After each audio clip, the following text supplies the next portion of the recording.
China's senior diplomat Jiechi and State Councilor and Foreign Minister Wang Yi will meet with top U.S. diplomats in the U.S. state of Alaska on Thursday and Friday. And for more, let's go live to our correspondent Nathan King in Anchorage, Alaska. Nathan, morning from Beijing. First of all, what can we expect from this high-level dialogue?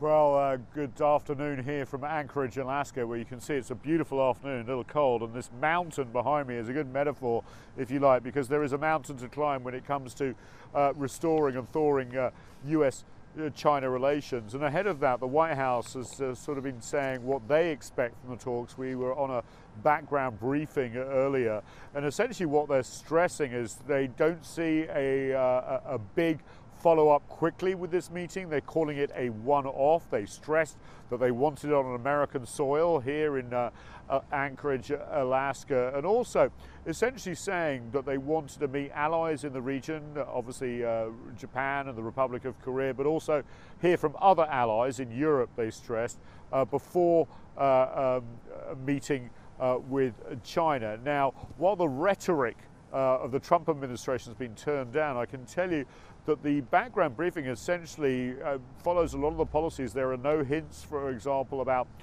trade tariffs being eased anytime soon. In fact, they came up with something which is scratching a few people's heads about focusing on what they called economic coercion against an ally, that's Australia, and the trade difficulties between Beijing and Canberra, and essentially suggesting that those have to be solved before there's any movement on other issues. Is this Australia first, not America first? That's a big question as well.